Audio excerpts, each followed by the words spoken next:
Oke, Oke, halo Pak Saiki. Halo, halo Weni. Halo, apa Kedengaran kabar Pak? suaranya? Good, Jelas, good. jelas. Always Ini luar biasa. suara aku juga kedengaran kan? Kedengaran, kedengaran. Oke, nice. Ah, Oke, Pak, jadi kita pada malam hari ini akan bahas mengenai seberapa penting sih hoki dalam investasi.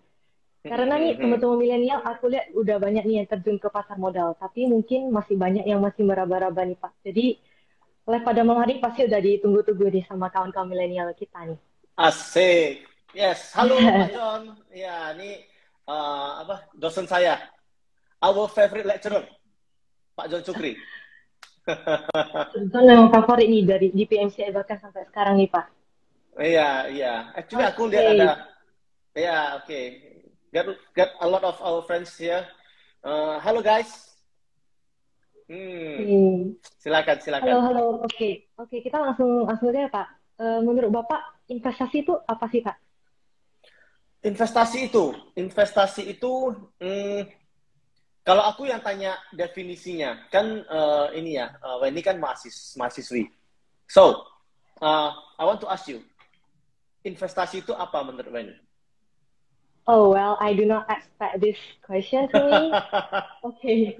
Jadi Soalnya menurut saya, aku, oke, jadi, begini ya, soalnya kan saya sudah, let's say berumur. Jadi, my definition of investing dengan your definition of investing might be different gitu. Jadi, I want to ask you because to have a bridge. Jadi kita bisa talk in the same page seperti itu. oke. So, So, yang, definisinya, ya, hmm, oke, aku mungkin ini two cents aku deh, Pak. Menurut aku, investasi itu kayak eh, sebuah sarana untuk kita mencapai our long term goals. Jadi kayak make mhm, money mhm. work for us instead of working by ourselves gitu. Karena kan kata orang kayak kita harus beruang untuk kerja, misalnya untuk kerja untuk kita nih Pak. Nggak boleh kita samanya kerja demi uang gitu sih. Betul, betul, betul. Ya, betul. Actually, uh, that proof that you know investing. Good. Ah, jadi ya betul. Jadi investing itu uh, in the very simple sense adalah bagaimana kita put our money to work for us. Jadi sebenarnya uang yang bekerja keras untuk kita, jangan kita yang melulu bekerja keras untuk uang. Karena kenapa? Iya benar. Karena kalau kita bekerja, waktu kita itu finite.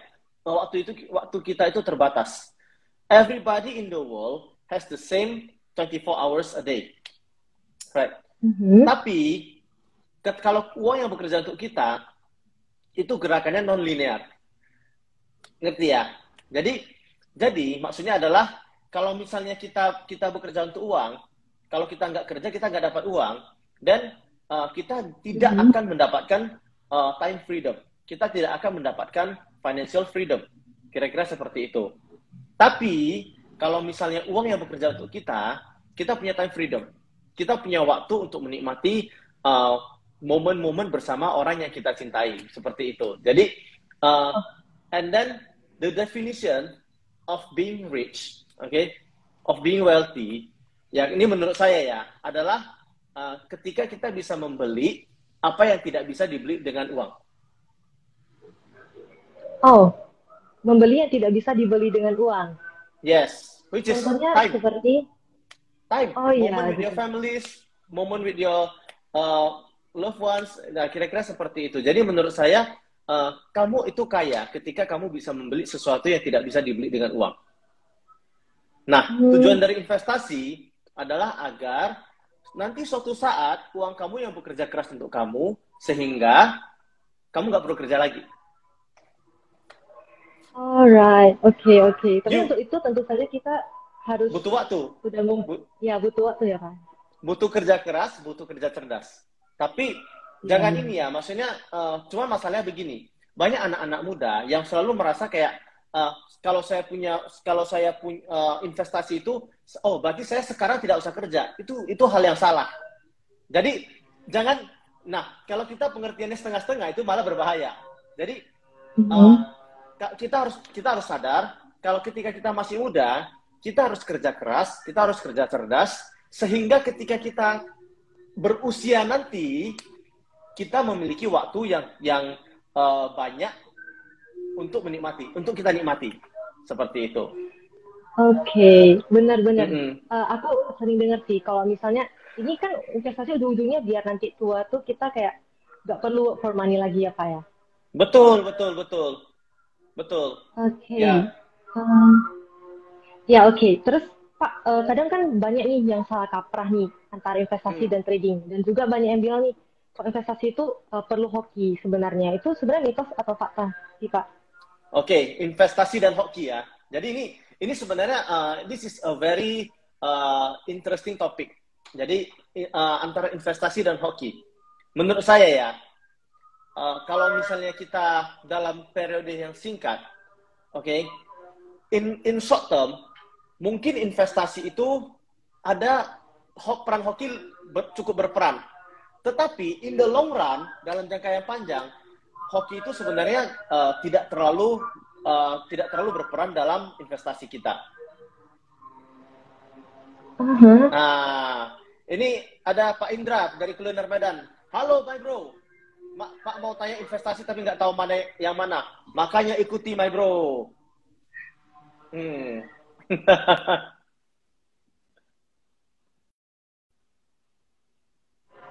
Oke, Oke Pak, jadi boleh dilanjutkan Pak? oke. Tadi sampai mana ya? Hoki berarti kalau misalnya masuk dari short term itu kita butuh hoki itu jatuhnya kemana Pak? Jadi maksudnya begini. Kalau misalnya kita investasi, mungkin kalau tiba-tiba investasi itu berbuah dengan sangat cepat, itu hoki. Tetapi kalau misalnya kita memahami dengan betul objek yang kita investasikan, sebenarnya kita tidak butuh hoki itu berperannya kecil. Yang lebih berperan adalah sabar. Kesabaran. Hmm. Kalau investor itu biasanya saya selalu bilang investor itu butuh sadis, sabar dan Hadis. disiplin. Alright, sabar dan disiplin ya teman-teman kalau misalnya mau investasi nih. Oh, Pak ini ada yang tanya Ya. nih dari yoga, kalau hoki timing the market gimana kok? Bisa tidak? Halo Yoga. Ya, kalau hoki timing the market, menurut saya ya, uh, luck atau hoki itu bukan it's not a good friend for an investor. It's not a good friend for a trader kalau in that sense.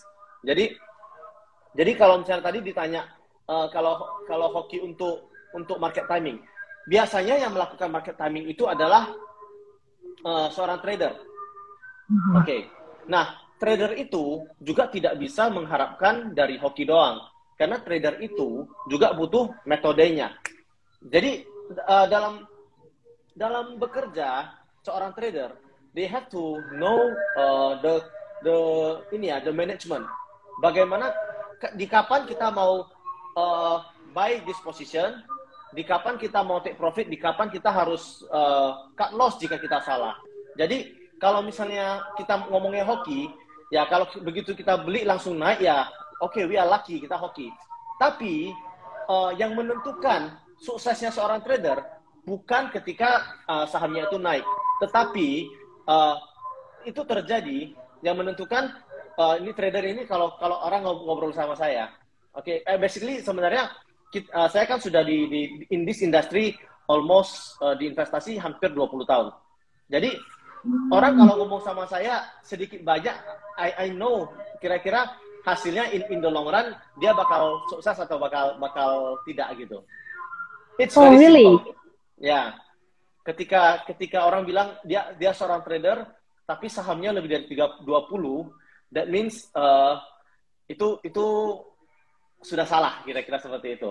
Oke. Terus biasanya kalau saya tanya, jadi kalau sahamnya turun gimana? Kalau sahamnya turun, kemudian jawabannya, oh nggak apa-apa, kita tunggu aja, nanti juga naik lagi. Nah, biasanya that is also another red flag. Itu warning sign itu sebenarnya. Jadi menurut saya biasanya ketika let's say seorang trader, ketika kita ngobrol, ketika turun, they have to have a plan. Jadi trader yang sukses dan trader yang tidak sukses itu sangat gampang sekali dilihat how they manage ketika investasinya itu lagi turun. Ketika sahamnya atau ketika his position lagi turun, itulah yang menentukan dia itu sebenarnya bisa, dia sebenarnya punya plan atau tidak. Seperti itu. Berarti itu pentingnya trading plan gitu ya, yang sering disebut orang-orang. Exactly. Dan trading plan itu has nothing to do with hoki. Alright. Mungkin lebih In, ke disiplin ya, Pak ya? yes. In fact, banyak orang yang ya udah nanti kalau turun kita inilah kita tunggu aja biar naik lagi. Nah, biasanya orang-orang let's say trader seperti itu, biasanya ketika dia realize the loss itu bisa sudah turun 80%, 90%. Jadi it's too late. Iya. Istilahnya nyangkut ya, Pak ya? Itu Yes. banyak banget nih teman-teman aku yang pada nyangkut. Jadi menurut saya trader itu sebenarnya tidak boleh nyangkut. Unless you have a different plan. Kalau misalnya investor itu lain cerita. Tapi kalau trader, menurut saya kalau trader yang nyangkut itu adalah sebuah kesalahan. You have to know sebenarnya posisi yang kamu lagi pegang itu apakah benar-benar sesuatu posisi yang kamu inginkan atau sebenarnya that is not good for your portfolio. So you have to know. Ya, kebanyakan gini Pak, kalau misalnya trader nih udah nyangkut, mereka nanti bakal jadi investor Pak tiba-tiba. Yes, nah itu kita sebutnya investor kecelakaan. And that's not good. Iya. Nah, yang ingin saya maksudnya yang ingin saya mungkin tekankan kepada teman-teman anak-anak muda ya, because saya percaya yang join ini juga anak-anak muda. Sebenarnya tadi kan kita ngomong tentang passive income, create your passive income. Tapi orang lupa kalau misalnya ketika muda kita butuh kerja keras juga gitu. Banyak anak muda yang sekarang mereka pengennya kerja cerdas, which is good, nothing wrong with that ya, which is good. Tapi before you can kerja cerdas, sometimes mungkin kita butuh put in the work dulu. We need to put in the work, we need to put in the hours, so that jadi kita bisa benar-benar mengerti sebenarnya apa yang kita lakukan. Jadi orang yang punya passive income bukan ketika di tahun pertama kedua dia langsung punya passive income, biasanya bukan.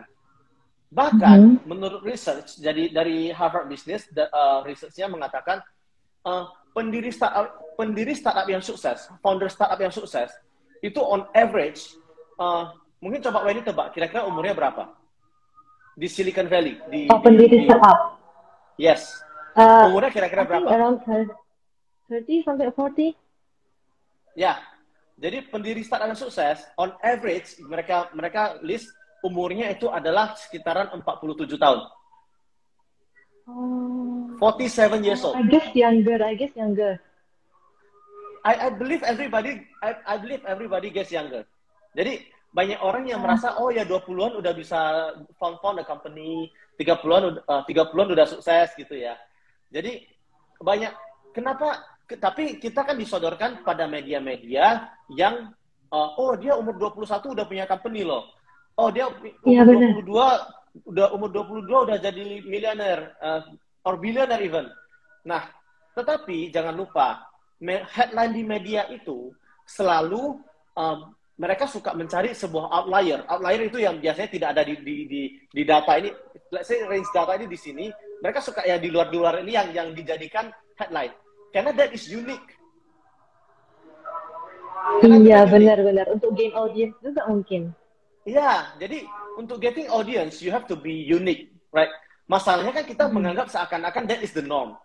Kita jadi menganggap kalau itu adalah hal yang normal seperti itu. Padahal, the research says, successful startup founder itu 47 years old.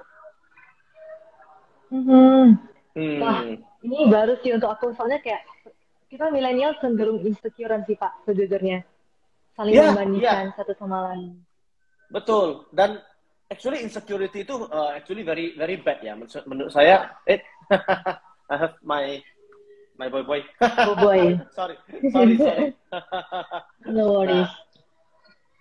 Nah, jadi menurut saya sebenarnya anak-anak milenial itu you don't need to be insecure, but you need to be work smart. Sebenarnya urutannya begini ya, work smart dulu baru work hard.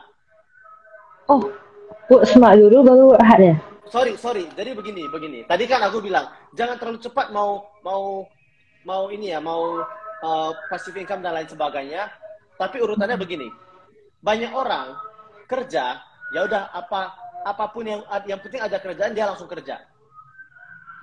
Padahal yang seharusnya dilakukan adalah kita sebagai anak muda, kita menghabiskan our most waking hours waktu kita bangun itu di kantor, benar ya? Benar. Kita di kantor mungkin dari jam 8 sampai jam 5. Kira-kira dari jam 8 sampai jam 5. Mungkin setelah itu kita waktu bersama keluarga, and then mungkin jam 10 udah tidur, maybe. Jadi 8 jam tidur sampai jam 6. Kira-kira seperti itu. Jadi the most of our waking hours itu kita ada di kantor atau di tempat kerja kita. Right? Jadi itu kan sebenarnya kita bekerja keras. Benar ya? Nah, apakah kita pernah berpikir is that the best job for me gitu? Apakah itu adalah pekerjaan terbaik bagi saya? Jadi dengan bekerja cerdas di sini maksudnya adalah kita sebenarnya we have to pick our battle. Kita harus memilih dulu kita mau kerja apa sebenarnya. What is the thing that I'm good at?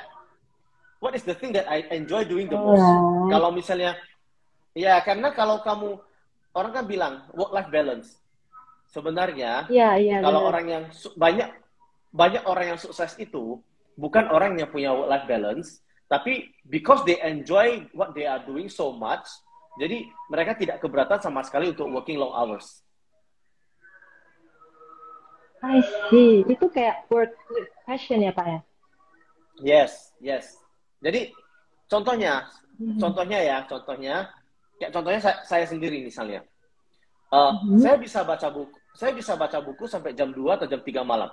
Sampai dijaga istri pokoknya. But I enjoy doing it. Menurut saya ketika kalau saya membaca buku itu, menurut saya itu adalah kesenangan bagi saya. When I read financial report, when I read books, that is a happiness for me. Jadi saya tidak merasa itu seperti bekerja, ngerti ya?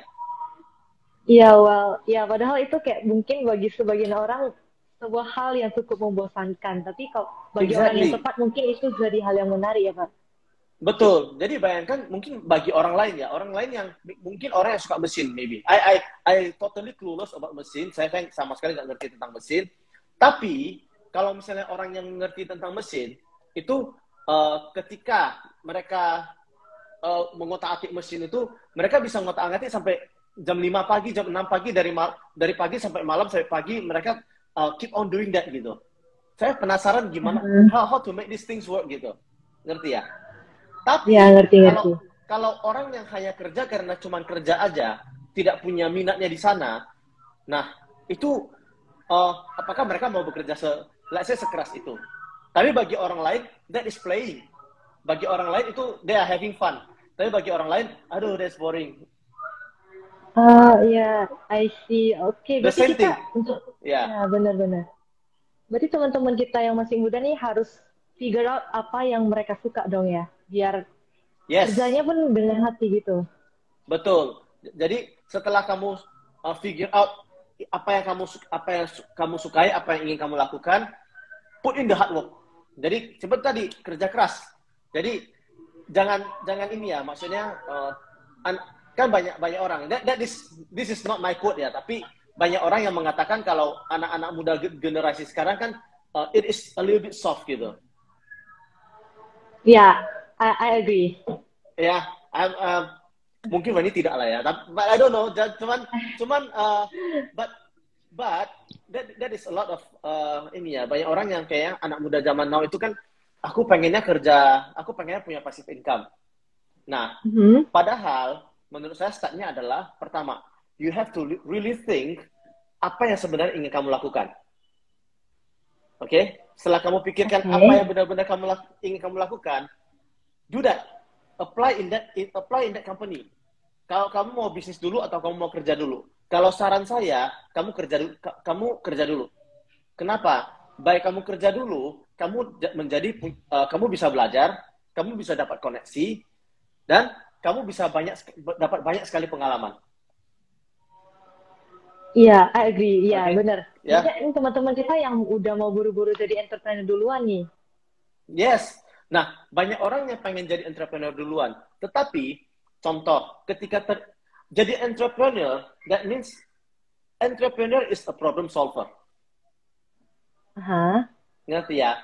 Nah, bagaimana kamu bisa solve problem kalau begitu kamu jadi entrepreneur, kamu nggak punya pengalaman, masih hijau, masih nggak ngerti apa-apa, tapi kamu udah mau jadi entrepreneur, ketika masalah datang, kamu nggak tahu apa yang harus kamu lakukan. Alright. Oke. Coba, Oke. coba Make bayang, sense. ya, misalnya, coba kamu bayangkan dengan orang yang maybe sudah 10 tahun bekerja di satu company.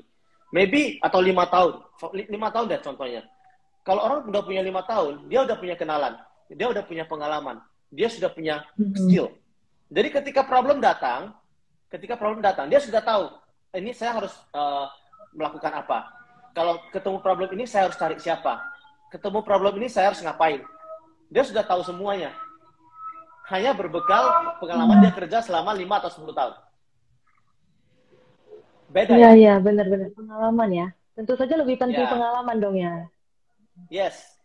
Nah, Ya. kalau kamu sudah di level itu, and then you want to do your own business, you want to be an entrepreneur, go ahead. Maksudnya, then you can kalau misalnya that company can kalau that company kamu bisa grow with that company, you can be like the board of director, atau kamu punya masa depan yang baik di that company, ya kamu mau stay, it's okay. Tapi kalau kamu mau keluar, it's okay. But that's the your choice gitu lah ya. Cuman Ya. pertama kamu harus pikir dulu. Jangan buru-buru yang penting ada kerja saya kerja. Enggak. Yang penting adalah pertama kamu harus pikir dulu. Kamu sebenarnya minatnya apa? Apa yang kira-kira kamu yang ketika kamu kerja keras itu kamu berpikir itu adalah that is play gitu. Itu adalah sesuatu yang menyenangkan. Nah, setelah itu kamu kerja keras, grind. Kerja keras. You have to put the hour. You have to put the hard work gitu. You have to put the sweat. Itu penting. Nah, barusan setelah kamu ngerti, oke? Nah, dari sanalah kamu baru mulai build your passive income. Jadi, kamu harus kerja keras dulu baru build your passive income. It's not all the way around. Oke, oke. Ini teman-teman pasti udah pada ngerti dong ya. Kita berarti harus work smart, find our passion, and then we will work hard for it. Oke. Oke, ini udah ada banyak pertanyaan nih Pak. Kayaknya udah Oke. lumayan ada yang kecil. Oke, aku coba scroll. Ini Pak ada pertanyaan dari Aliam. Jadi gimana biar investasinya sukses ya? Gimana biar investasinya sukses? Menurut saya ya, we have to put the hour. Makanya tadi ditanya, seberapa pentingkah hoki dalam investasi? Sebenarnya, semakin keras atau semakin cerdas kita bekerja, kita semakin hoki. That is the rule of thumb. Oke, semakin keras kita bekerja, berarti hoki. Oh, itu berarti kayak work hard meets opportunity gitu ya, Pak? Exactly. Kamu nggak bisa contoh ya, kalau kita ngomong dalam in terms of investasi saham, kita nggak bisa investasi saham, oke? And then kita sembarangan beli saham, and then memilih and then jadi hoki gitu, memilih mana yang naik gitu. You cannot make it that way. Jadi tadi ada my team namanya Richie William. I think itu definisinya mungkin ya, kalau saya boleh bilang, he creates his own luck. Jadi sebenarnya orang yang mau sukses, you create your own hoki. Seperti apa? Contohnya ya, dalam investasi itu, kita kan contoh ada di Bursa Efek Indonesia, itu ada kira-kira hampir 800 jenis perusahaan yang bisa kita beli. Okay? You have 800 stocks that you can buy, 800 companies. Nah, di sana harusnya kita memilih, kita harus cari tahu dulu mana perusahaan yang memang performanya bagus. Nah, dari performanya bagus, kita cari mana yang harganya masih murah. Dan kita bandingkan. Setelah kita bandingkan, baru kita beli yang sesuai dengan apa yang kita percayai menurut analisa kita itu yang benar. Jadi sebenarnya menurut saya adalah hoki itu adalah it happens when we skew the probability toward our side. Jadi mungkin kita ada belajar statistik ya, kita ada belajar tentang probabilitas. Nah, kalau misalnya kita bertaruh itu kalau 50-50, ya kita tentunya butuh hoki. Ngerti ya? Nah, tapi kalau misalnya kita bisa membeli sebuah perusahaan yang the chance of us winning itu adalah 90, the chance of us losing itu 10%, maka sebenarnya itu kita hoki kan? Iya, hoki, 90%-nya hoki. Tapi nggak termasuk Benar, ya? hoki dong, kan karena kita udah analisis. Ya, makanya which is why I said hoki itu adalah buah dari kerja keras, buah dari kerja cerdas. Iya, oke, logik. Jadi kita benar, jadi sebenarnya our job is actually to skew the probability to our side. Bagaimana supaya the chance of us winning itu lebih besar dibandingkan dengan the chance of us losing. Berarti possible ya, Pak ya? Sangat. I mean, possible kita untuk being lucky in stock market gitu. You create your own luck. Is that possible? Of course it's possible. Jadi sebenarnya begini, kalau misalnya kita ngomong, tadi kan kita ngomong tentang anak muda. Jadi step-stepnya anak muda, because I really concerned about ini ya, maksudnya I really care about anak-anak muda zaman now yang dimana banyak yang insecure gitu, banyak yang lihat di sosial media itu kok anak-anak seusia saya itu udah sukses banget gitu, padahal saya merasa saya masih belum apa-apa gitu. Don't worry gitu, don't worry. You have to work hard, and then let time be your friend. Yang penting prinsipnya saya percaya dulu one of the word yang saya belajar dari PMCI itu adalah Kaizen. Pernah dengar ya? Kaizen. Kayaknya aku belum pernah sih. Jadi everyday betterment. Jadi yang penting hari ini lebih baik daripada hari kemarin, hari besok lebih baik dari hari ini. Kira-kira seperti itu. Maksudnya we make the improvement, we make the little improvement setiap hari. I see. Berarti lebih ke jangan membandingkan diri kita dengan orang lain, tapi mungkin better improvement dari diri kita sendiri nih ya, Pak. Ya, itu prinsipnya orang Jepang. Jadi mereka yang penting mereka harus every day is a better day gitu. Kira-kira seperti itu. Oke. Nah, oke. Pak, ini ada pertanyaan lagi nih, Pak. Kalau ingin investasi tapi tidak ada waktu nih untuk analisanya, bagaimana ya, Pak? Sebenarnya saat ini banyak sekali investasi-investasi yang bisa kita cari di website ya. Maksudnya di banyak sekali website investasi yang menawarkan reksadana saham ataupun reksadana indeks.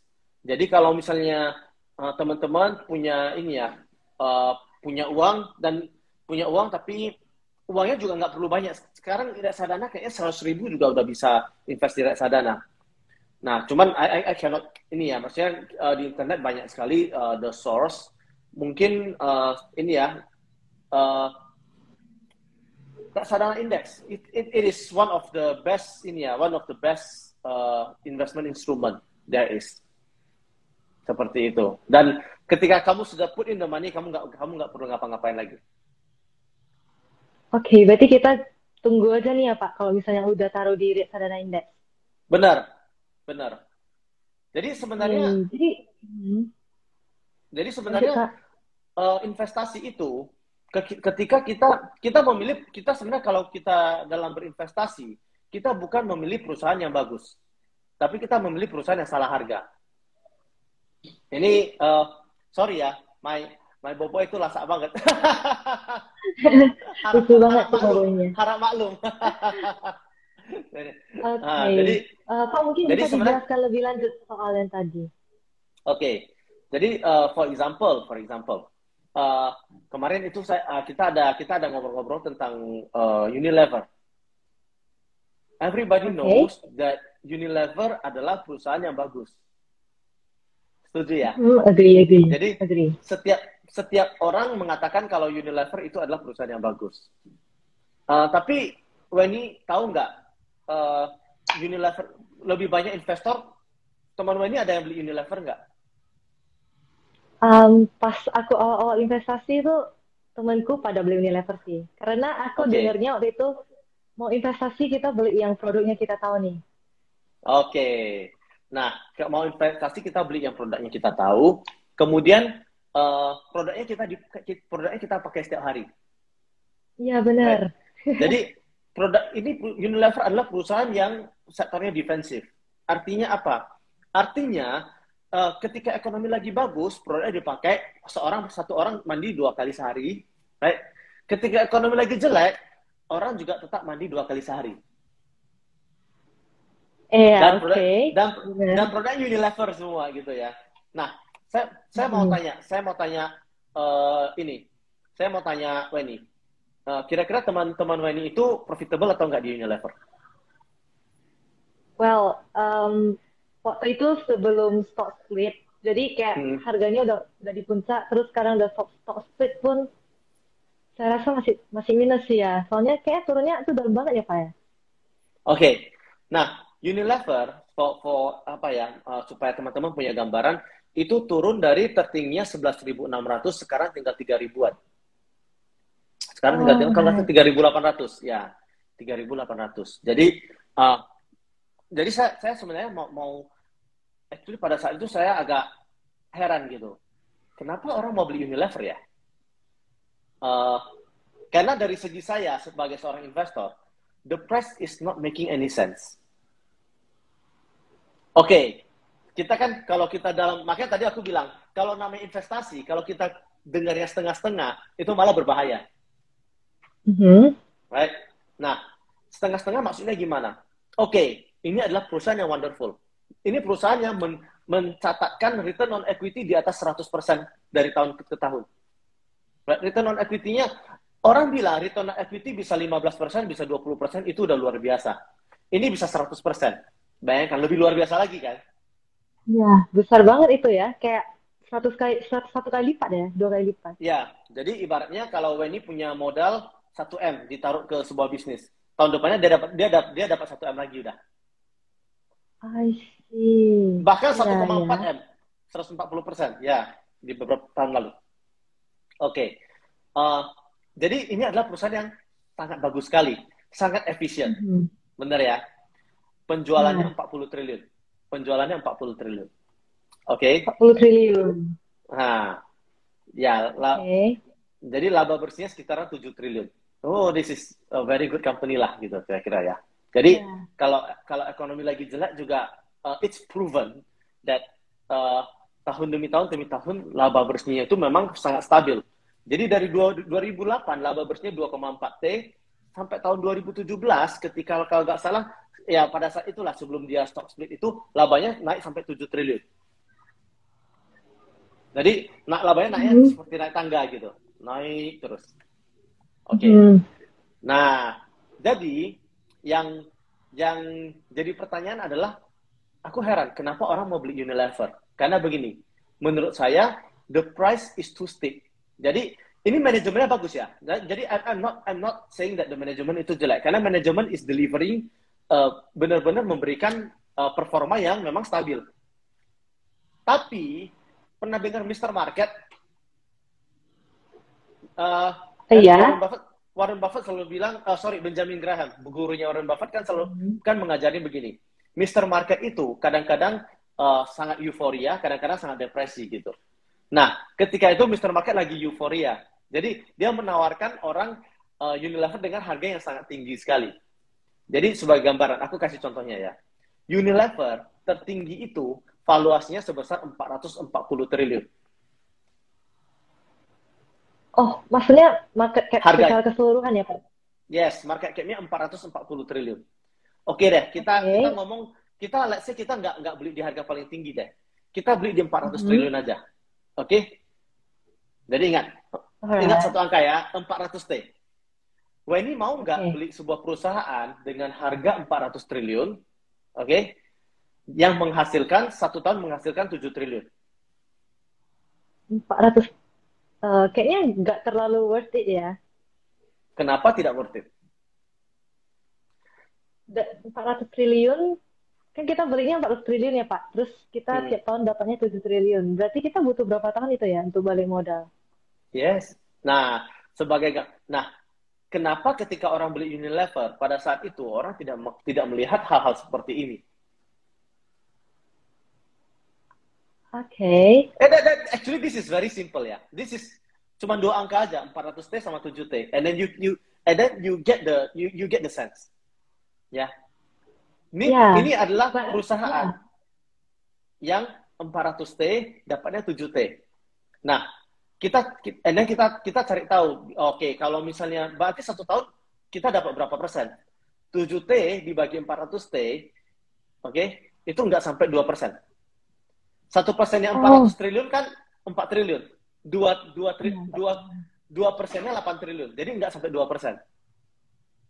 Oh ya, Oke? wah mahal-mahal ya berarti kita belinya nih. Oke, jadi yield atau pengembalian yang kita dapatkan dari kita membeli sebuah perusahaan ini, at best, itu adalah 2%. Kalau misalnya Weni pakai uang ini untuk membeli, contoh bukan untuk membeli, untuk menyimpan uang ini di instrumen yang paling aman deh, deposito. Deposito pada tahun 2018 itu sekitaran 5-6%. Fixed rate. Hmm. Jadi maksudnya rate-nya udah fix, yang dimana tahun depannya pasti dapat 6%. Oke? Ya, oke. Jadi kalau sekarang saya mau tanya ke Weni juga. Kalau Weni diberikan dua pilihan, lebih bagus beli saham, oke, memang bagus dan lain sebagainya, manajemennya bagus, harganya produknya dipakai semua orang dan lain sebagainya, tapi harganya kemahalan. Sehingga Weni cuma dapat 2% per tahun at best, dan ini punya resiko penurunan. Sahamnya Mhm. bisa turun. Oke? Atau Ya, benar. satu lagi investasi di deposito aja yang fix, yang tahun depannya ini pasti dapat 6% dan tidak ada resiko apa-apa. Lebih pemilih yang mana? Udah pasti yang kedua dong, Pak. Deposito, benar ya? Nah, Iya, benar. dari gambaran itu sebenarnya kembali lagi kalau kita ngomong tentang hoki. Kalau misalnya kita bilang setelah kita beli Unilever, kemudian Unilever harganya turun, apakah kita bisa bilang kalau kita nggak hoki? Atau kita kurang bikin PR? Oke, mungkin yang kedua. Right? Jadi sebenarnya Ya. hoki itu comes if you are doing your homework. Oke, oke. Logic. Ngerti Oke, ya? berarti orang itu kebanyakan nggak hoki karena mereka nggak ngerjain PR dong. Betul. Orang nggak hoki karena orang nggak ngerjain PR. Dan another thing, menurut saya ini adalah apa ya, the way of valuing a company yang sangat-sangat sederhana sekali. Contoh, orang kan bilang, oh tapi saham kan punya growth, saham kan punya pertumbuhan. Laba bersihnya Unilever kan bisa tumbuh lagi. Ini saya cuma memberikan sebuah contoh yang lebih konkret ya, supaya teman-teman bisa belajar. Karena ini adalah past performance, jadi ngomongnya gampang. Karena sudah kejadian kan. Nah, Iya.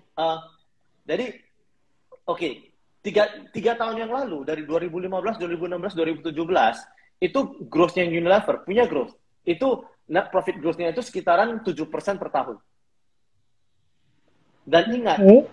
Unilever is a mature company, is a cash cow.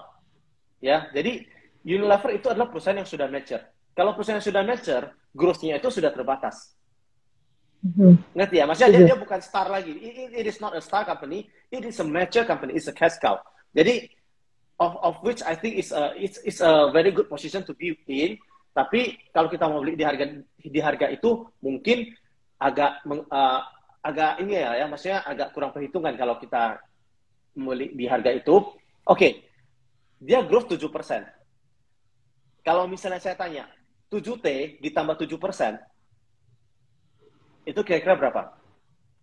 700, 7 kali 7, 49. Berarti kira-kira 7,5 T. 4,9. Iya. Ya, berarti 7,5 T. 4,9. Ya, 7490 ya. Berarti 7,5 T.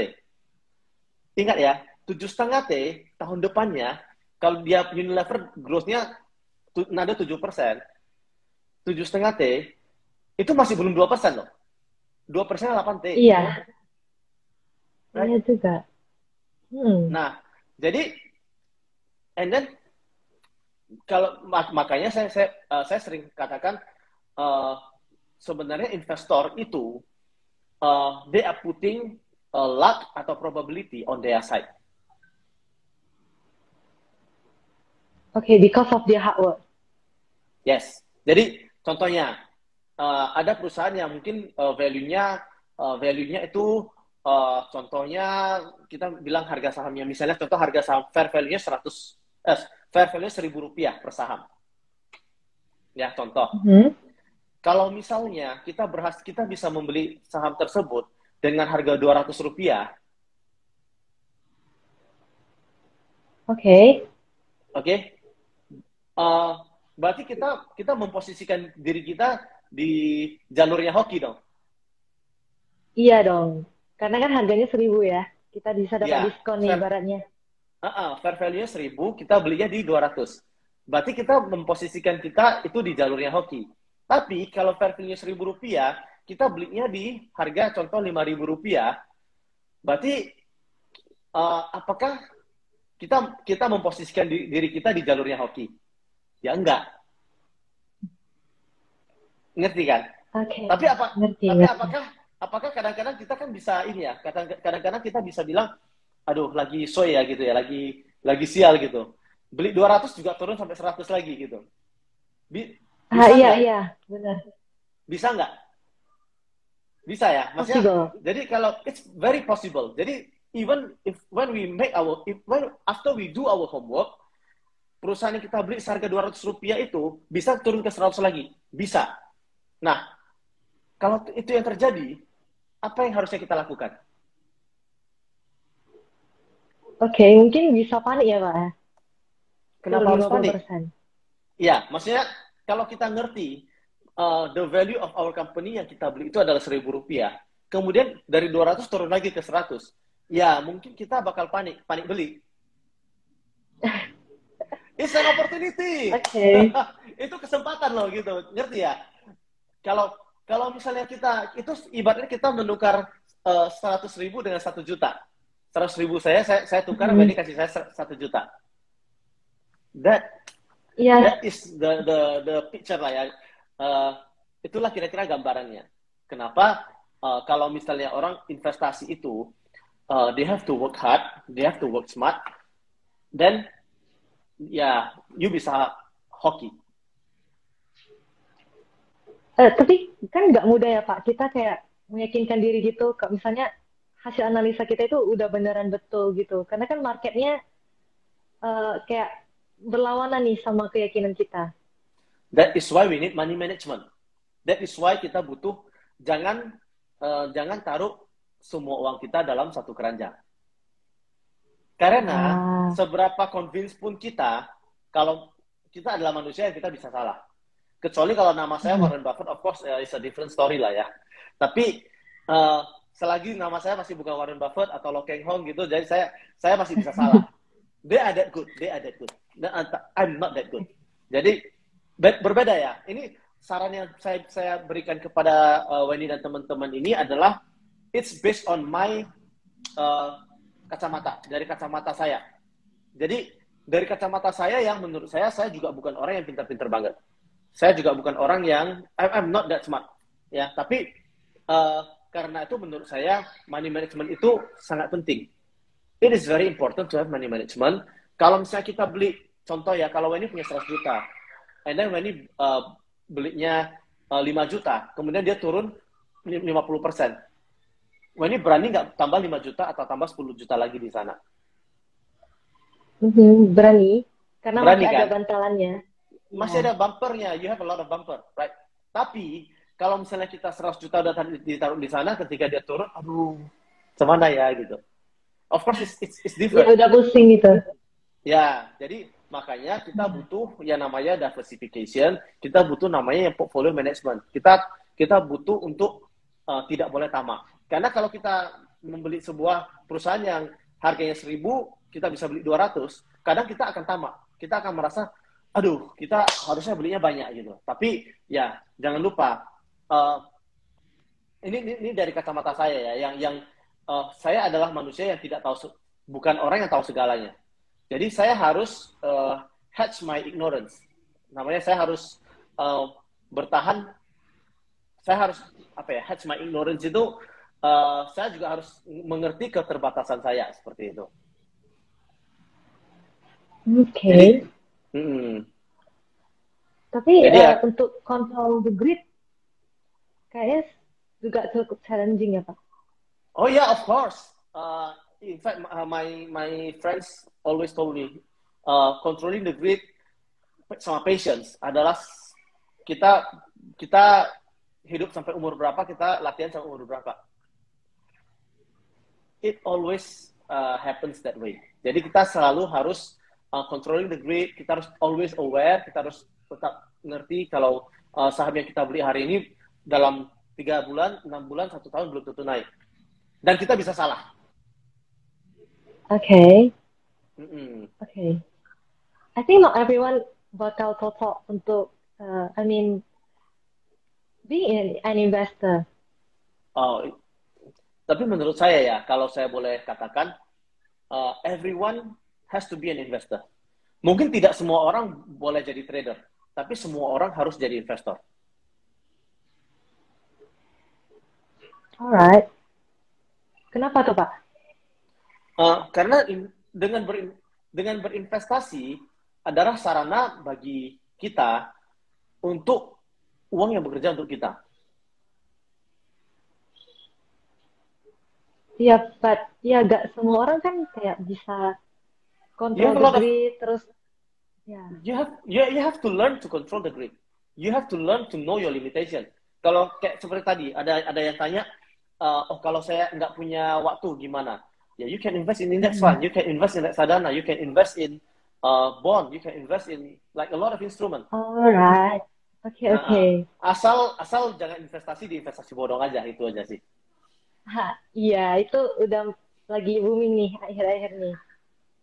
Ya, Um, menurut saya begini ya, maksudnya we have to have common sense lah ya. Maksudnya menurut saya bukan orang yang sangat-sangat pintar sekali, tapi saya adalah orang yang sangat aware kalau saya itu bodoh.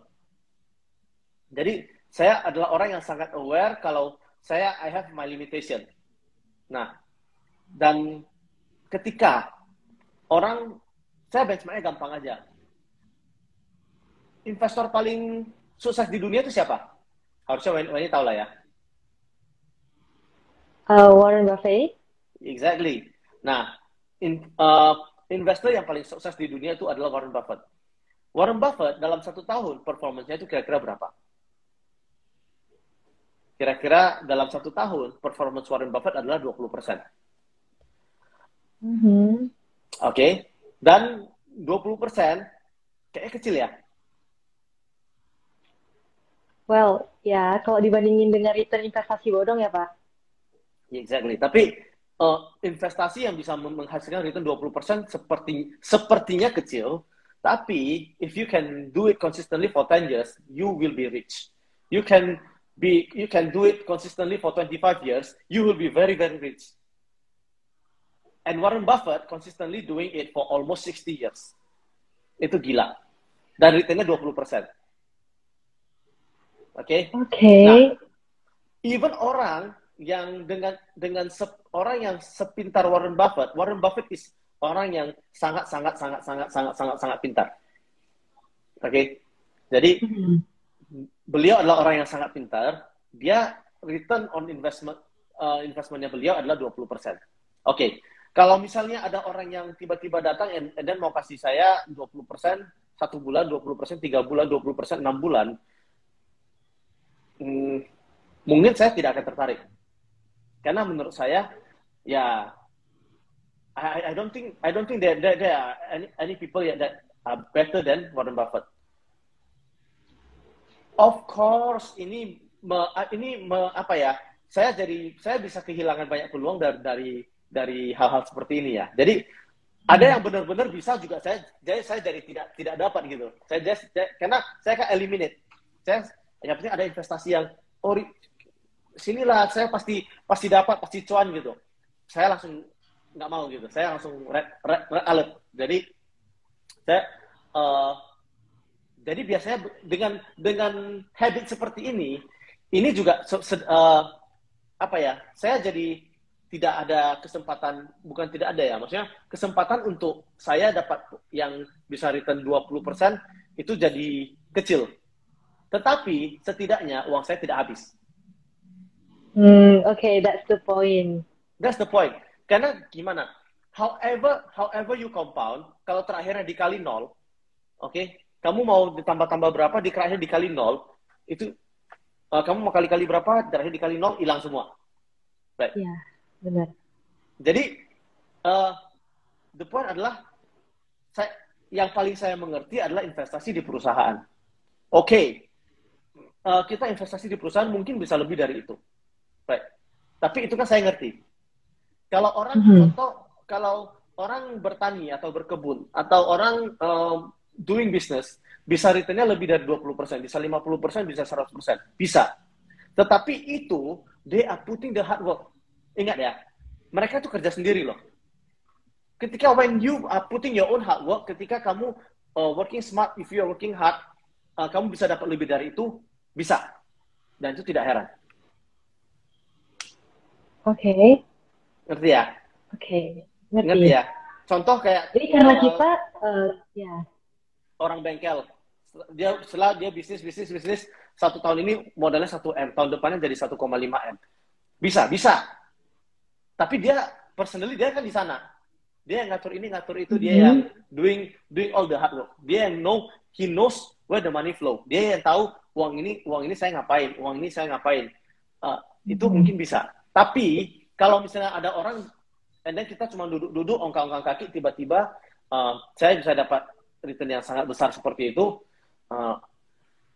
less likely. Iya. Kayaknya enggak. Jadi patut dicurigai ya, Pak. Betul. Too good to be true mungkin. Too good to be true. Oke. Pak, ini ada yang bertanya nih, Pak. Gimana dengan P2P yang returnnya bisa mencapai 19% per tahun? Apakah Pak Franky tidak tertarik dan mengklasifikasikan P2P sebagai instrumen investasi? Oke, jadi begini ya, menurut saya, that is not my area of expertise. Jadi, kita harus, yang paling penting satu, kita harus ngerti apa yang kita tidak tahu. Dan maybe P2P, I don't really understand. Jadi, when I don't understand ke sana, saya nggak bisa making an intelligent judgment, apakah saya harus investasi di sana atau tidak. Tetapi yang saya ngerti adalah kalau saya investasi di sebuah perusahaan di pasar modal yang setiap 3 bulan harus releasing dia financial statement dan kita bisa bandingkan dari bulan ke bulan, dari tahun ke tahun, yang datanya jelas semua, tentunya saya akan lebih tertarik untuk membeli perusahaan daripada invest di P2P. But that's for me. I'm not the person to know that ini adalah bodong, ini adalah benar. Karena sekarang itu persepsinya sangat susah, garisnya itu sangat blurry gitu. Kita nggak tahu batasannya mana yang bodong, mana yang jelas. Tetapi ya, benar. Guidance saya adalah kalau saya ngerti, saya akan investasikan. Kalau saya tidak ngerti, saya tidak investasikan. Alright. Berarti lebih ke know your circle of competence ya, Pak ya? Yes, know our circle of competence. Dan ketika kita, when we know what we are doing, I think we have a better chance to be hockey. Oke. Hard work with hockey. Oke, kita balik lagi ke sana. Oke, Pak, ini ada pertanyaan lagi nih. Kalau DCA, mungkin dollar cost averaging, apakah masih efektif atau ngumpulin uang dulu di RDPU baru beli saham pas laporan keuangan keluar, Pak? Oke, menurut saya, if we don't know what maksudnya kalau kita bukan professional investor, dollar cost averaging is one thing that I really encourage. Karena we cannot time the market. Jadi kalau misalnya kita bukan professional investor, if we are not professional trader, dan kita punya pekerjaan, kita nggak punya banyak waktu untuk ngurusin investasi kita, do the dollar cost averaging di perusahaan yang kita percaya dalam 10 tahun ke depan, 20 tahun ke depan, akan masih ada. Jadi, Dan dollar cost averaging itu bukan gini ya, dalam satu portfolio itu kan kita selalu disuguhkan, oh dollar cost averaging harus cuma dalam satu saham gitu. Kita cuman yuk dollar cost averaging di satu saham ABCD ini aja gitu selama 10 tahun. It's not working that way kan. Maksudnya satu portfolio itu kan kamu bisa bulan ini kamu beli saham A, bulan depan beli saham B, bulan depan beli saham C. Jadi you can accumulate sebagai passive investor, kamu punya portfolio 10 saham juga nggak masalah kan. Jadi jadi di bulan itu ya maybe you do your reading setengah jam untuk kira-kira tahu apa yang lagi murah, apa yang lagi turun, dengan prospeknya dalam 10 tahun saham ini, perusahaan ini masih akan ada, ya beli aja di sana. Jadi dollar cost averaging is a good, I do think dollar cost averaging is a good strategy for people that are passive. Passive di sini artinya bagaimana, Pak? Passive itu artinya tidak selalu melihat pasar, tidak selalu melihat laporan keuangan. Jadi kalau misalnya orang tersebut sibuk kerja, tapi dia mau uangnya bekerja untuk dia, dollar cost averaging. Karena kita nggak tahu kapan saham itu mau naik, kapan saham mau turun. Jangankan yang non profesional, saya sendiri aja nggak tahu saham besok mau naik atau mau turun. Iya, kalau udah tahu udah jadi dewa dong, Pak. Tapi saya tahu besok saham pasti tidak akan turun. Ini saya jamin. Oh ya, karena besok market nggak buka, Pak. Iya, karena besok libur. Karena besok minggu. Oke. Oke nih, Pak. Ada yang minta view nih, Pak, tentang saham call di tahun ini. Waduh, saham call. Kayaknya saham call itu menarik sekali ya. Kita mau ngomong hoki atau mau ngomong outlook ya? Oke, cuman iya, ini jadi bisnis outlook lah ya. Iya, oke, tapi nggak apa-apa. I just ini ya, I think coal is a very very interesting industry saat ini. Karena harga coal itu biasanya bisa di atas 100, bisa 100 aja udah hebat banget. Sekarang udah di atas 200 coal per tonnya. Jadi it is apa ya, menurut saya laporan keuangan coal yang akan keluar itu akan pada bagus-bagus sih. Jadi maybe coal is a good ini. Cuma jangan lupa kalau komoditas itu adalah saham cyclical. Jadi ketika PI, banyak orang terjebak di saham komoditas karena melihat PI-nya rendah mereka beli. Karena saat ini kan price to earning ratio dari saham-saham coal itu akan rendah sekali. Karena harga coalnya lagi tinggi. Gini, harga coal lagi tinggi, earnings akan bagus. Earnings akan bagus, berarti EPS naik. Oke? EPS naik, PI-nya turun. Oke? Karena price-nya tetap. Nah, PI-nya turun. Karena komoditas itu adalah industri di mana harga revenue itu naik turun sesuai dengan harga komoditasnya. Harga coal lagi naik, revenue-nya naik. Harga coal lagi turun, revenue-nya turun. Tetapi cost structure-nya kontraktornya, gajinya dan lain sebagainya, harga konsesinya dan lain sebagainya itu biasanya relatively stabil. Jadi biayanya itu ya gitu-gitu aja, tapi revenue naik turun. Ngerti ya? Oke. Jadi contohnya seperti saat ini. Oke? Saat ini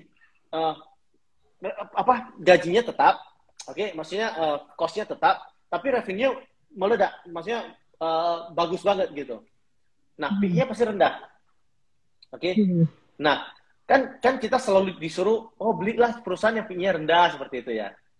Kan banyak orang yang bilang kalau PI rendah artinya perusahaan ini murah. Nah, tapi di saham komoditas itu kita harus berhati-hati. Kenapa? Karena meskipun PI-nya rendah, tahun depan siapa yang berani menjamin? Tahun depan siapa yang berani bilang kalau harga coal akan tetap di sini? Bisa aja naik lagi. Nah, bisa aja naik lagi, tapi besar kemungkinan turun. Tapi bisa aja turun juga kan?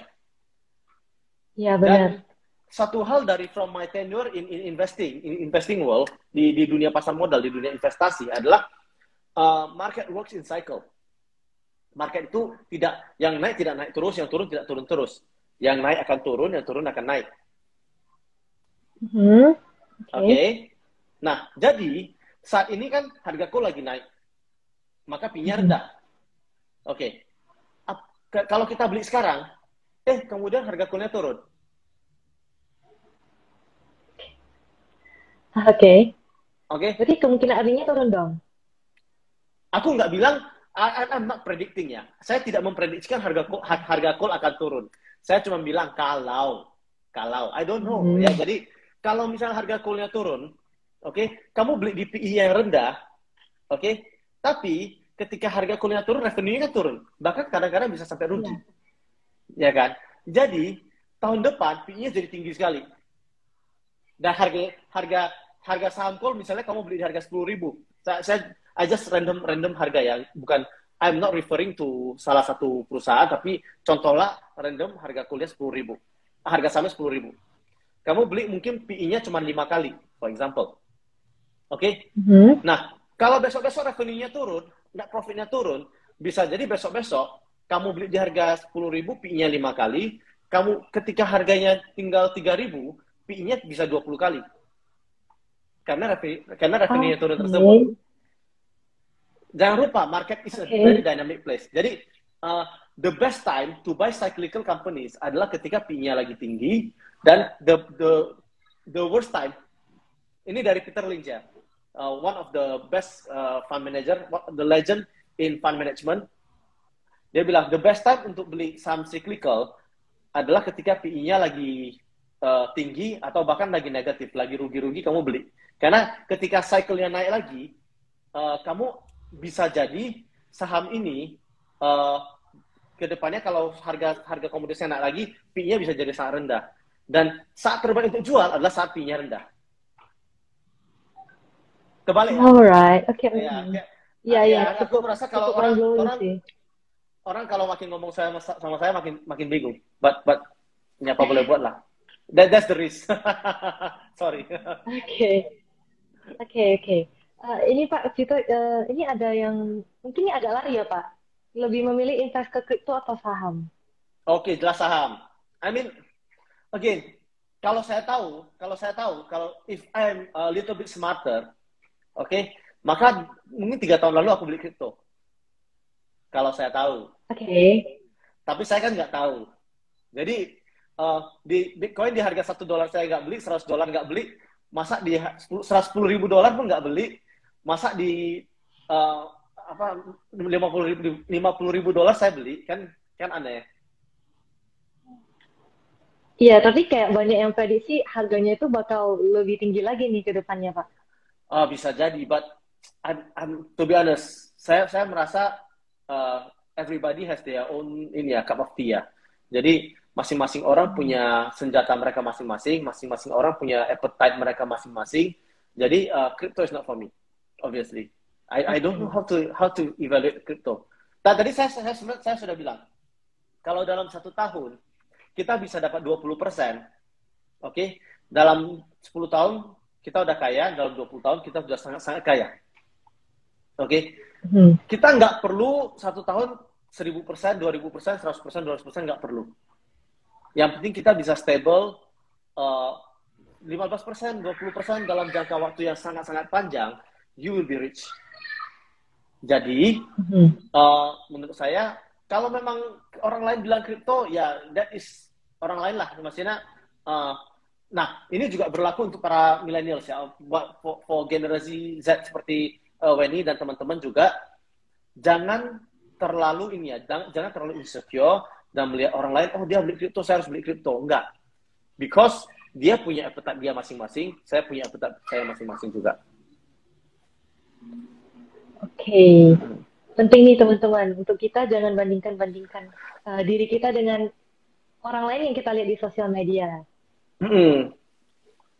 Oke, ini ada lagi Pak, mau tanya dong pendapatnya mengenai booming anak zaman sekarang berlomba-lomba untuk berinvestasi, Pak.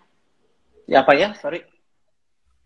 Maksudnya fenomena yang dimana anak muda sekarang tuh udah pada mau aja nih join ke dunia perinvestasian, Pak. Maksudnya berlomba-lomba FOMO gitu, Pak. Iya.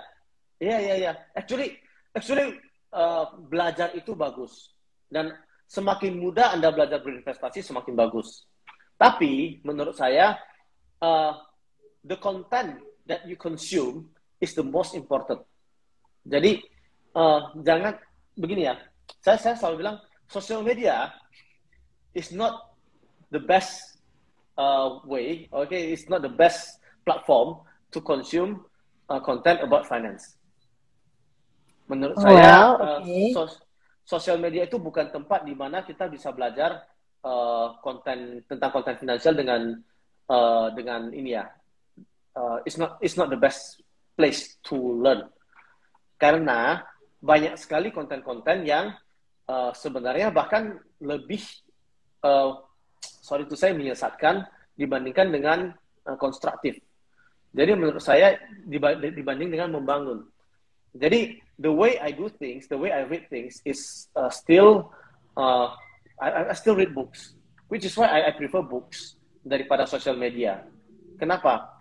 Oke, books juga tidak semuanya bagus ya. Jadi anak-anak muda juga you have to have your framework in mind dulu. Kamu harus belajar untuk jadi bijak dulu. You have to be a clear thinker. Kamu harus bisa berpikir dengan jernih. Kamu harus bisa punya common sense. Supaya ketika kamu mengkonsumsi konten-konten, kamu bisa ngerti, oh ini benar, ini saya setuju. Oh ini salah, ini seperti tidak benar. Dan sometimes, konten yang terlalu bombastis, yang terlalu wah, yang terlalu, let's say, terlalu mewah, itu sering kali saya jumpai orang yang semakin hedonis, itu semakin banyak kasusnya gitu. Sangat sering sekali di sosial media. Jadi orang yang pamer-pamer harta di sosial media itu biasanya malah lebih banyak yang menjerumuskan. Sedangkan I know a lot of rich people, saya kenal banyak sekali orang-orang yang sangat-sangat kaya, bahkan jauh-jauh lebih kaya, itu sosial medianya itu followernya 100, 200, 500 gitu. I mean, like, ya yeah, they make it that way gitu. Mereka memang tidak mau muncul di publik gitu. Mereka karena ketika orang sudah kaya, what they appreciate the most is their privacy. Karena semakin banyak muncul di publik, semakin berbahaya bagi mereka. Kira-kira seperti itu. Oke. Jadi, So ya, kita nggak boleh trust apa yang kita lihat. Misalnya 100% we trust apa yang kita lihat di sosial media, tapi lebih baik nih teman-teman kita pilih dulu. Kira-kira mana yang benar sama mana yang menjerumuskan. Mungkin seperti itu ya, Pak? betul. Karena semakin banyak, apalagi saat di beberapa tahun ini kayaknya sering banget orang yang kontennya itu pamer-pamer harta, pamer-pamer kekayaan, itu malah not in a good shape gitu saat ini. Maksudnya malah banyak kasus dan malah orang yang percaya sama figur-figur seperti itu malah banyak ketipu gitu. Dan terakhir beredarlah konten-konten juga yang bilang, oh jangan ya, ini kan ketipu dan lain sebagainya. Tapi orang yang benar-benar kaya itu, they really appreciate their privacy. Saya kenal banyak sekali orang-orang yang kaya itu benar-benar tidak mau terlalu banyak involved di sosial media. Nah, jadi teman-teman, you have to know gitu ya, you have to know that kalau untuk mau belajar, buku is the best way. Karena setidaknya dan tidak semua buku. Jadi kamu harus pilih-pilih juga mana buku yang menurut kamu cocok untuk kamu gitu. Oke. Mungkin lebih ke budaya baca itu masih minim banget ya Pak di Indonesia kita nih. Exactly. Jadi menurut saya ya, one thing that I really be thankful for my dad ya, dari bapak saya itu selalu dia katakan begini, orang di dunia dalam 1 tahun bacanya, orang bule itu ya bacanya kira-kira 4 buku per tahun on average, statistically speaking. Oke, bule itu dalam 1 tahun baca 4 buku. Oke, orang di Asian itu lebih sedikit. Oke, jadi sometimes dia bilang banyak orang yang dalam 1 tahun pun 1 buku pun nggak dibaca gitu. Nah, jadi beliau mengatakan kepada saya, coba ya, Frankie, ini udah dari sebelum saya kerja, ini waktu saya masih SMA, dia bilang seperti ini. Coba kamu budayakan, nggak usah baca banyak-banyak. Baca yang kamu suka, kemudian kamu baca one chapter a day. Satu chapter aja satu hari. Oke? Satu buku itu biasanya ada 7 chapter. Oke? Maka dalam satu minggu, more or less kamu sudah menghabiskan satu buku. Oke? Nah, dalam 1 tahun, kira-kira kamu menghabiskan 50 buku. Oke. Dalam 10 tahun, kamu menghabiskan 500 buku. Coba kamu bandingkan 10 tahun ke depan, kamu yang sudah baca 500 buku, dengan teman kamu yang belum tentu baca satu buku, atau yang obviously jauh lebih sedikit, gap-nya akan sangat-sangat terasa. Nah, of which I'm really thankful. I'm really thankful for that advice, atau kata-katanya pada saat itu benar-benar membuat saya, oh ya, kalau saya mau maju, saya harus belajar, saya harus baca buku. Dan dari saat itulah saya sampai sekarang keterusan, saya harus baca buku one chapter a day. Sampai sekarang. Oh, jadi kebiasaannya memang udah dari dulu ditanam ya? Dari SMA. Saya waktu di PM, saya kan dulu kan kuliahnya di PMC juga. Jadi waktu saya di PMC, saya selalu pegang buku itu. Oke, ini ada yang minta rekomen bukunya dong, Pak. Bukan yang all kind best aja, tapi yang relevan juga. Oke, menurut saya ini ya, the first book that I read itu The Richest Man in Babylon. Read that. Oke, The Richest Man in Babylon. Kemudian sekarang aku lagi tergila-gila dengan bukunya The Almanac of Naval Ravikant. Kalau teman-teman ada follow my Instagram story, saya selalu post cuplikan-cuplikan dari bukunya Naval Ravikant tersebut, of which I think is very very enlightening, bagus banget.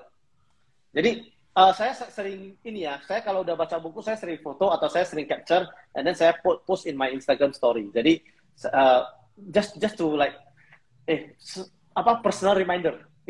Ini bagus loh, ini bagus banget loh. Read this book. Kira-kira seperti itu.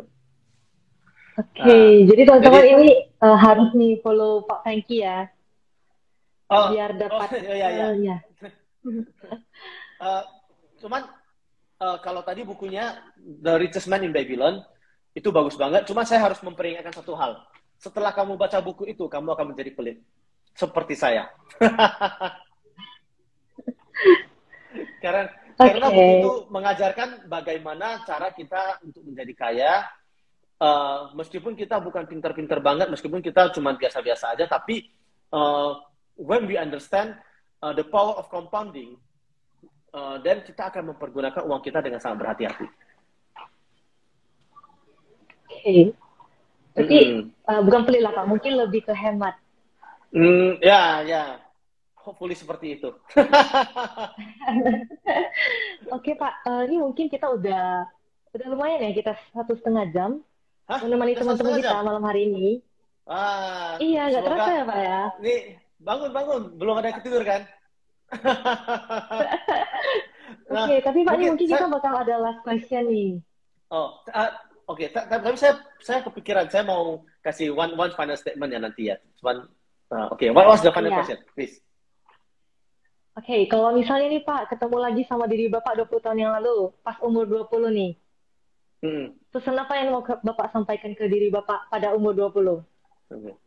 Actually, 20 tahun lalu saya masih umur 10 tahun ya.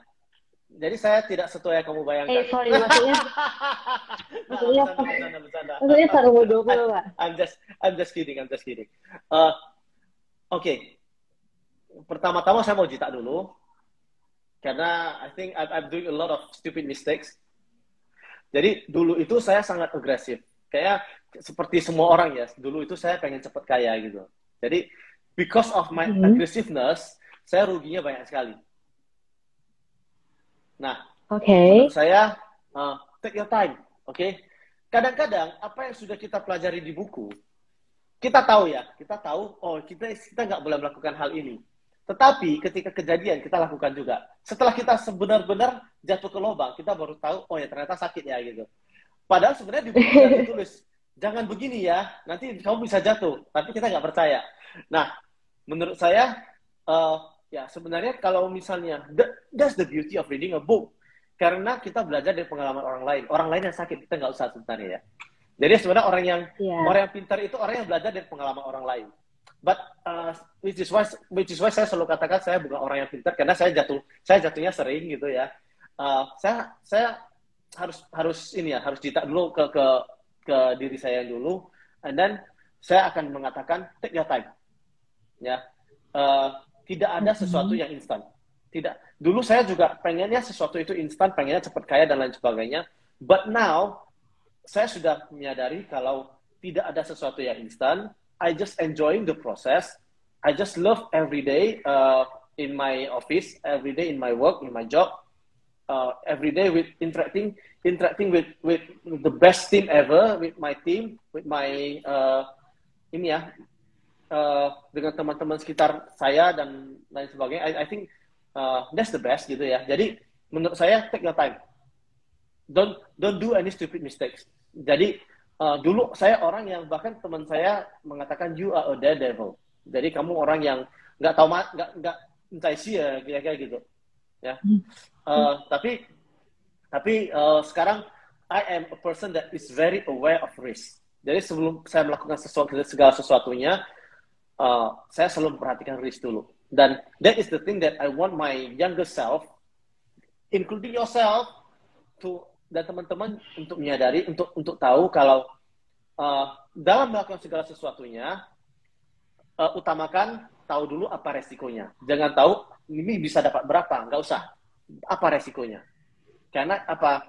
Kamu kali berapa, tak dikali nol, kamu hasilnya nol. Oke? Berapapun uang yang bisa kamu dapatkan, kalau terakhir uang itu dilarikan, hasilnya nol. Oke? Itu ya itu poinnya sih. Jadi I want my younger self to know that jangan terburu-buru, take your time, and keep on learning. That's it. Ya. Pak, boleh Pak pesan-pesan terakhirnya nih. So banyak anak muda yang pengennya cepat kaya. That's the norm ya. Banyak orang yang saat ini kita lihat, saya kayaknya pengen banget cepat kaya gitu. Kalau di Indonesia mungkin nggak ada, tapi di Amerika, di Singapura itu banyak orang yang beli lotre. Right? And I read a statistic books and I found this is very interesting. Jadi dia bilang begini, kemungkinan untuk dapat satu pemenang di lotre itu, di pemenang utamanya itu adalah 1:300 juta. Wow, 1:300 juta. 1:300 juta. Almost impossible ya kayaknya. Almost impossible. Nah, jadi dia bilang, kita hidup itu kira-kira berapa hari sih?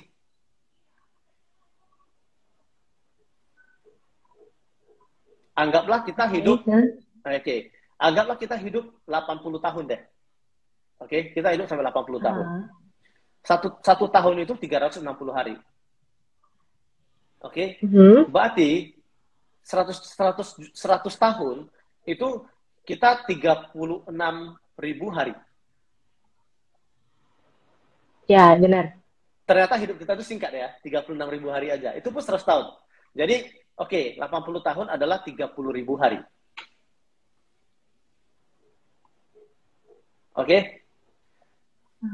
Nah, kalau setiap hari kita beli lotre juga, setiap hari kita beli lotre, dalam satu kehidupan kita pun belum tentu akan dapat lotre itu. Dalam 10 kehidupan, 100 kehidupan, belum tentu dapat lotre tersebut.